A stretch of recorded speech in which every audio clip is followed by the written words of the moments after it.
Welcome to the world of Be Grammarian. In the previous videos, you have seen the sentence-oriented chapters known as present indefinite, present continuous, present perfect. Today, let us switch over to present perfect continuous. First, we have to define this term. As usually, in every tenses, I have provided you the definition. The one definition from my side and the other one that is traditional.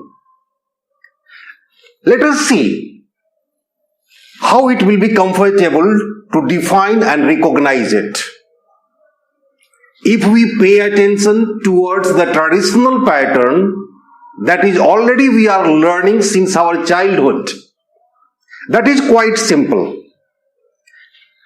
Our teacher says that if the sentence main verbs ends with रहा है, रही है, the first recognition, पहली पहचान होगी ये हमारी कि सेंटेंस के अंत में होगा रहा है, रही है, लेकिन एक विशेषता भी होगा, इसके साथ लगा हुआ होगा टाइम फैक्टर, इसमें समय भी मौजूद होगी। यानी जिस वाक्य में सेंटेंस के अंत में मुख्य क्रिया के साथ रहा है, रही है हो और साथ ही साथ टाइम फैक्टर भी हो, तो हम उसे प्रेजेंट परफेक्ट कंटिन्यूअस के नाम से जानेंगे। अगर इसे हम एक दूसरे तरीके से डिफाइन करना चाहें तो आप जानते हैं कि प्रेजेंट का अर्थ होता है वर्तमान, परफेक्ट मीन्स पूर्ण और कंटिन्यूअस मीन्स लगातार जारी रहना। ऐसा ही परिपाटी, ऐसा ही सिस्टम मैं प्रारंभ से आपको टेंस चैप्टर में दिखा रहा हूं। प्रेजेंट इंडेफिनिट, वर्तमान अनिश्चित, यानी वर्तमान में जिसकी क्रिया अनिश्चित हो। प्रेजेंट कंटिन्यूअस मतलब वर्तमान लगातार जारी रहना, यानी प्रेजेंट कंटिन्यूअस की परिभाषा वर्तमान में जिसकी क्रिया लगातार जारी हो। प्रेजेंट परफेक्ट यानी प्रेजेंट वर्तमान, परफेक्ट पूर्ण, वर्तमान में जिसकी क्रिया पूर्ण हो। ठीक उसी तरह से प्रेजेंट वर्तमान, परफेक्ट पूर्ण, कंटिन्यूअस लगातार जारी रहना। इट मीन्स जब इसे हम डिफाइन करेंगे तो थोड़ा सा गौर करें। वर्तमान में जिसकी क्रिया पूर्णता की ओर लगातार जारी हो उसे हम प्रेजेंट परफेक्ट कंटिन्यूअस के नाम से जानेंगे। इसे फिर से एक बार दिमाग में डालते हैं। वर्तमान में जिसकी क्रिया पूर्णता की ओर लगातार जारी हो उसे हम प्रेजेंट परफेक्ट कंटिन्यूअस के नाम से जानेंगे। इसका मतलब यह हुआ कि हमने दो परिभाषाएं आपके सामने रखी। पहला, वर्तमान में जिसकी क्रिया पूर्णता की ओर लगातार जारी हो, और दूसरा परंपरागत तरीका जिसमें पहचानने के लिए दो सिस्टम का होना जरूरी है। पहला रहा है, रही है, और दूसरा टाइम फैक्टर। यहां पे ध्यान देने वाली बात होगी कि यह जो टाइम फैक्टर है, यह जो समय है, यह बेसिकली दो तरह का होता। पहले को हम बोलते हैं पीरियड ऑफ टाइम, और दूसरा जाना जाता है पॉइंट ऑफ टाइम के नाम से। यानी समय अंग्रेजी की दुनिया में दो तरह का होता, एक पीरियड ऑफ टाइम और दूसरा point of time. Period of time को हम इंडेफिनिट समय कहते हैं, वही पॉइंट ऑफ टाइम को हम डेफिनिट के नाम से जानते हैं। गौर करने वाली बात है कि यदि समय अनिश्चित है यानी पीरियड ऑफ टाइम का है तो एक प्रीपोजिशन का प्रयोग करेंगे और वह होगा फॉर। और यदि पॉइंट ऑफ टाइम है जिसे हम निश्चित समय के रूप में जानते हैं, तो यहां पर हमें एक प्रीपोजिशन इस्तेमाल करना पड़ेगा, सिंस। इसे एग्जाम्पल से समझने में ज्यादा सुविधा और सहूलियत होगी। कैसे? यदि आप कहते हैं कि वह खेल रहा है,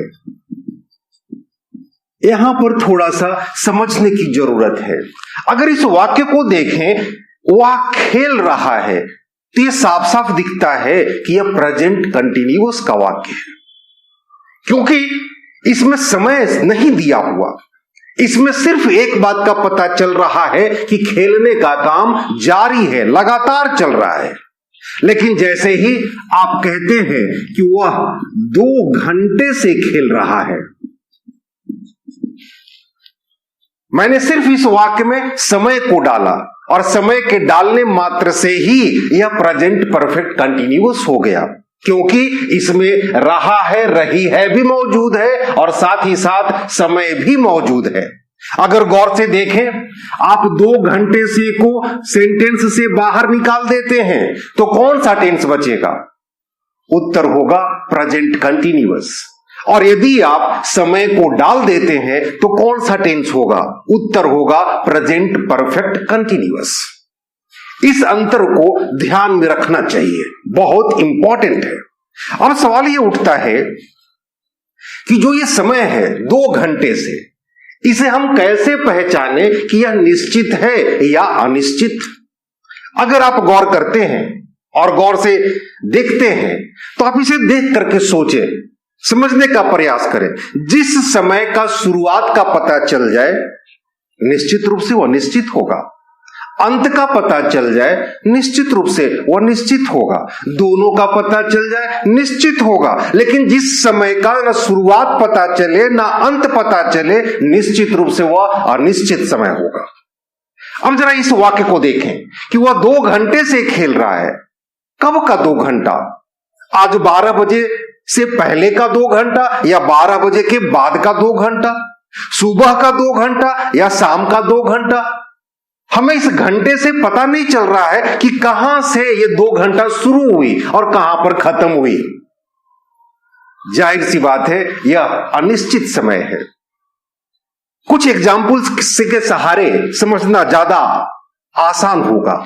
यदि आप कहते हैं कि वह 4 वर्षों से यहां रह रहा है, जाहिर सी बात है, अनिश्चित समय है। मैं 10 वर्षों से परीक्षा की तैयारी कर रहा हूं, अनिश्चित समय है। लेकिन आप यह कहते हैं कि वह 1970 से औरंगाबाद में रह रहा है, निश्चित रूप से यह निश्चित समय है। आज सुबह से वर्षा हो रही है, पॉइंट ऑफ टाइम है। वह पिछले सोमवार से बीमार रहा है, पॉइंट ऑफ टाइम है। तो समय को पहचानना इंपॉर्टेंट होगा। जिस समय का शुरुआत का पता चल जाए या अंत का पता चल जाए, निश्चित रूप से वह निश्चित है और सिंस का प्रयोग करना चाहिए। और यदि समय का शुरुआत का पता ना चल रहा हो तो निसंदेह वह समय अनिश्चित है और वहां पर फोर प्रीपोजिशन का प्रयोग करना चाहिए। क्योंकि अब सेंटेंस को पहचानने में आपको सहूलियत मिल चुकी है। अब देखते हैं इसे हम कैसे लिख सकते हैं। पैटर्न से आप वाकिफ हैं। हम लोग जानते हैं कि हम लोग के पास 2 नंबर होते हैं और 3 पर्सन होता है, singular and plural, first person, second person and third person. First person singular I, plural we, you and plural you. Third person requires he, she, it, any name, and in plural form they. आपको याद होगा कि हर tense की पहचान उसकी नाक से होती है, जिसे हमने पूर्व के वीडियोज में सहायक क्रिया का नाम दिया है। हर टेंस में एक नाक होती है, एक सहायक क्रिया होती है, एक ऑक्सिलरी वर्ब होती है, जिससे हम टेंस को पहचानने का काम करते हैं। और सहायक क्रिया के अनुसार ही मेन वर्ब गाइड होता है। इस टेंस में, जिसका नाम प्रेजेंट परफेक्ट कंटिन्यूअस है, यहां पर नाक के रूप में, सहायक क्रिया के रूप में हम प्रयोग करते हैं हैज बीन को और साथ ही साथ हैव बीन को। ये बात का ध्यान रखना जरूरी होगा कि हैज बीन और हैव बीन जैसे ही यूज होगा, हम वर्ब में आंख बंद करके आईएनजी का प्रयोग करेंगे, यानी वर्ब का फोर्थ फॉर्म का प्रयोग करेंगे। सब्जेक्ट वर्ब एग्रीमेंट एक छोटा सा विषय है। मेरी पूरी कोशिश है कि सेंटेंस ओरिएंटेड वीडियोस में सब्जेक्ट वर्ब एग्रीमेंट को भी साथ साथ में आपको बताता चलूं। इस बात पर गौर करेंगे। थर्ड पर्सन सिंगुलर नंबर के साथ हम हैज बीन का प्रयोग करते हैं और बाकी जितने भी नंबर पर्सन बच रहे हैं सभी के साथ हम हैव बीन का प्रयोग करते। बहुत इंपॉर्टेंट, इसे दिमाग में रखना जरूरी होगा। इतना जानने के बाद हम सेंटेंस के पैटर्न को बना सकते हैं। आप जानते हैं कि किसी भी सेंटेंस का पैटर्न सब्जेक्ट वर्ब ऑब्जेक्ट उसके बाद ही आगे की मूवमेंट देता है। यहां गौर करना होगा, पैटर्न में मेरी सहायता करें, देखें, समझें और जेहन में डाल लें। हम सबसे पहले लिखेंगे सब्जेक्ट को, उसके बाद टेंस को पहचानने के लिए उसका नाक देंगे, ऑक्सिलरी वर्ब देंगे और ये हो जाएगा हैज या हैव बीन। इसके बाद वर्ब की स्थिति बनेगी। वर्ब का हम इस्तेमाल करेंगे फोर्थ फॉर्म को, it means verb plus ING form को। उसके बाद हम डालेंगे ऑब्जेक्ट को और यहां पर गौर करेंगे, ऑब्जेक्ट के बाद ही आपको डॉट डॉट डॉट की जानकारी मैंने दिया था। आपको सेंटेंस में बचे हुए जो भी पार्ट्स हैं उसका इस्तेमाल यहां कर दें और सबसे अंत में समय को दिखला दें। और समय को दिखलाने के लिए हम लोग के पास है या तो फॉर या तो सिंस और उसके बाद टाइम फ्रेम को डाल दें।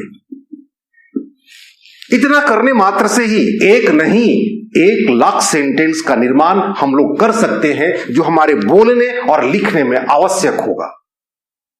Let us do. अब इस वाक्य को जब हम लोग करने का प्रयास करेंगे तो क्या हो जाएगा, पहचाने सब्जेक्ट कौन है, ही के साथ हम लाएंगे हैज बीन को। खेलना इट मीन्स प्ले और प्ले में जोड़ देंगे आईएनजी को। कितने देर से खेल रहा है, 2 घंटे से। इट मीन्स आगे में ऑब्जेक्ट नहीं है तो हम ऐसी स्थिति में समय को डालेंगे फॉर 2 आवर्स और यह सेंटेंस तैयार हो गया। अगर मैं आपसे पूछूं कि यह सेंटेंस का पैटर्न कौन सा है तो आपको याद होगा, जो भी सेंटेंस सब्जेक्ट से स्टार्ट होता है, it means the sentence starting with subject is popularly known as assertive sentence. It is also quite known to you that assertive has two sisters known as affirmative and negative. This sentence is assertive sentence and no doubt it has no any negative force. Therefore, it is known as affirmative.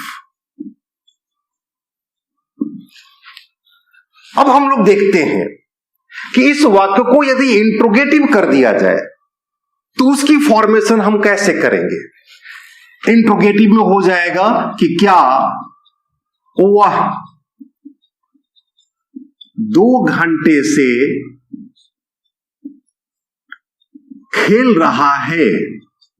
अब इस वाक्य को interrogative करना है. Nothing is difficult, you know very well. To jump the auxiliary before the subject makes the sentence interrogative.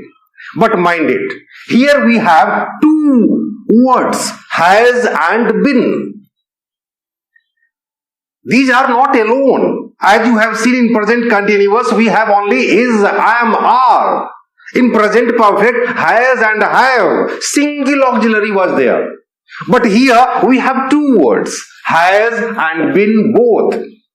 And whenever you see more than 1 or 2 words used as an auxiliary, you should jump only a single one. यदि आपको 2 शब्द मिलते हैं या 3 शब्द का auxiliary मिलता है तो हमें जंप कराना है सिर्फ एक को। इट मीन्स सेंटेंस क्या हो जाएगी, हम सिर्फ हैज को लेकर बाहर आएंगे और सेंटेंस हो जाएगा has he been playing for 2 hours and this sentence is known as interrogative sentence। मैं आपको यहां पर फिर से याद दिला दूं कि इंट्रोगेटिव सेंटेंस का प्रयोग यदि आप ज्यादा मात्रा में करते हैं तो आपका बातचीत करना बहुत जल्दी डेवलप कर जाएगा। और यही कारण है कि मैं अपनी सारी वीडियोस में सेंटेंस ओरिएंटेड ग्रामर को दे रहा हूं, जहां से आपकी सेंटेंस लर्निंग डेवलप करेगी और आप इसे सहजता के साथ, शुद्धता के साथ बोल भी सकेंगे और लिख भी सकेंगे। अब ये सेंटेंस इंट्रोगेटिव फॉर्म कर गया। Now let us change the sentence into negative one. और जब निगेटिव करेंगे उस वाक्य का तो वह हो जाएगा वह 2 घंटे से नहीं खेल रहा है। This one is negative one, negative of assertive sentence. Sentence क्या हो जाएंगी, हम नॉट का प्रयोग करेंगे। कहां करेंगे, तो पहले ऑक्सिलरी के बाद, यानी दोनों ऑक्सिलरी के बीच में, और सेंटेंस हो जाएगी he has not been playing for 2 hours and this is known as assertive negative sentence। और अब यदि सेंटेंस को हम लोग इंट्रोगेटिव निगेटिव कर दें, जैसे क्या वह 2 घंटे से नहीं खेल रहा है, इस वाक्य में प्रश्नवाचक भी है और नकारात्मक भी है। ऐसी स्थिति में हम हैज का भी प्रयोग करेंगे, नॉट का भी प्रयोग करेंगे।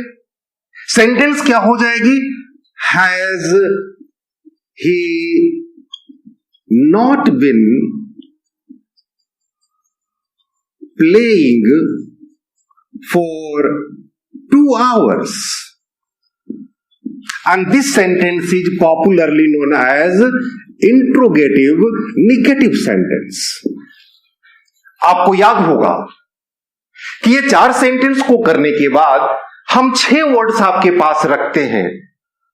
मैं उसमें कोई चेंजेस नहीं ला रहा हूं, बल्कि सिर्फ आपको दिखा दे रहा हूं कि उस 6 वर्ड को आपको भूलना नहीं चाहिए। वो 6 शब्द कौन कौन से हैं? वो 6 शब्द हैं why, where, when, how, who and what. ये जो व्हाई, वेयर, व्हेन, हाउ है, इन चारों को हम एडवर्ब के नाम से जानते हैं, आपको याद होगा। लेकिन ये हु और व्हाट जो है, इसे हम प्रोनाउन के नाम से जानते हैं और इसके यूज को भी मैं बता चुका हूं। बस नए सेंटेंसेस को देखने मात्र की जरूरत है। अब इस वाक्य को आप जानते हैं कि इसका प्रयोग हम कैसे करते। ये चारों जो एडवर्ब्स हैं, इनको यदि उठा करके इंट्रोगेटिव के पहले रख दिया जाए तो निसंदेह हमें 4 नए नए सेंटेंस मिल जाएंगे। हां, यहां पर एक बात गौर करने की है कि इस वाक्य में हम व्हेन का प्रयोग जब करें तो समय सीमा को निश्चित दिमाग में रखें। Let us do the answer. वह 2 घंटे से क्यों खेल रहा है, आप आराम से कर सकते हैं। आंसर हो जाएगा, यहां व्हाई को रखें, वह 2 घंटे से क्यों खेल रहा है। Why has he been playing for 2 hours। वह 2 घंटे से कहां खेल रहा है। Where has he been playing for 2 hours। वह 2 घंटे से कब खेल रहा है। When has he been playing for 2 hours? वह 2 घंटे से कैसे खेल रहा है। How has he been playing for 2 hours? It's very easy। यदि आप हु का प्रयोग करते हैं, क्योंकि यह प्रोनाउन है, नाउन के बदले में आता है, तो आपको ऐसी स्थिति में सब्जेक्ट को हटा देना होगा। आप बोल करके देखें, कौन 2 घंटे से खेल रहा है, बस सिर्फ यहां से ही को हटा दीजिए, हु को सिर्फ रख दीजिए, एक पैटर्न फिर तैयार। कौन 2 घंटे से खेल रहा है, who has been playing for 2 hours. और यदि आप क्या का प्रयोग करते हैं तो इसको भी आसानी से आप कर सकते हैं। पैटर्न होगा एडवर्ब के पैटर्न पर इसका इस्तेमाल। जैसे वह 2 घंटे से क्या खेल रहा है, वह 2 घंटे से क्या खेल रहा है। अब इस वाक्य को जब करेंगे तो सेंटेंस क्या हो जाएगी, what has he been playing for 2 hours. और इस तरह से आप एक टेंस में 10 सेंटेंसेस को सीखने का, जानने का, और इसके आधार पर लाखों सेंटेंस अपनी कल्पना शक्ति के बल पर आप तैयार कर सकेंगे। हां, एक बात और जरूरी होगा, आप जेहन में एक चीज को रख लें। मैंने ये लाइन खींची है और ये लाइन इंडिकेशन है कि यहां पर प्रेजेंट परफेक्ट कंटिन्यूअस को जानने समझने की तमाम प्रक्रियाएं क्लियर हो चुकी। एक छोटी सी बात जो टेंस से बाहर है उसको मैं आपके साथ स्पष्ट करना चाहूंगा। यदि ये रहा है, गौर करेंगे, ये रहा है, रही है में एक छोटा सा लेटर जुड़ जाए मेन वर्ब के साथ, ता जुड़ जाए, यानी मेन वर्ब के साथ ता जुड़ जाए और अंत हो रहा है रही है से, समय ना रहे, तो ऐसी स्थिति में भी हम हैज बीन और हैव बीन का प्रयोग करेंगे। गौर से समझने का प्रयास करेंगे। एक छोटी सी ट्रिक्स है और ये टेंस से मैं बाहर की बात कर रहा हूं। ये प्रेजेंट परफेक्ट कंटिन्यूअस को मैं नहीं डील कर रहा, प्रेजेंट परफेक्ट कंटिन्यूअस टेंस से मैं बाहर आ चुका हूं। एक नया सेंटेंस पैटर्न, अगर सिर्फ रहा है, रही है तो प्रेजेंट कंटिन्यूअस, रहा है, रही है के साथ टाइम फैक्टर लग जाए तो प्रेजेंट परफेक्ट कंटिन्यूअस, और यदि ता रहा है, ती रही है, रहे तो एक नया पैटर्न, जैसे वह पढ़ता रहा है। गौर करेंगे, थोड़ा सा अंतर है और ये थोड़े थोड़े से अंतर को सीखने वाले को, लर्नर को दिमाग में रखना चाहिए। इस वाक्य में अगर मैं आपसे पूछूं कि इस वाक्य को देखकर क्या आप कहेंगे कि प्रेजेंट कंटिन्यूअस है? नहीं, प्रेजेंट कंटिन्यूअस तब होता जब हम ये बोलते वह पढ़ रहा है। क्या आप कहेंगे प्रेजेंट परफेक्ट कंटिन्यूअस है? नहीं, प्रेजेंट परफेक्ट कंटिन्यूअस भी नहीं है, क्योंकि इसमें समय नहीं है। तो फिर आखिर है क्या? ये सेंटेंस का एक सेपरेट पैटर्न है, और ऐसे वाक्य को जब हम लिखेंगे तो पैटर्न हो जाएगा सब्जेक्ट प्लस हैज या have been plus V4 plus object plus other thing. अब in easy way you can understand this one. Sentence क्या हो जाएगी? ही हैज बीन रीडिंग, वह दिन भर खेलता रहा है। He has been playing whole day. In this way, try to understand the differences of the pattern of the structure by which you can communicate your thoughts, you can communicate your feelings to others. In this way, I conclude this video that is consist of present perfect continuous, and I hope from all of you that you have enjoyed this video very well. Thank you. Thanks a lot.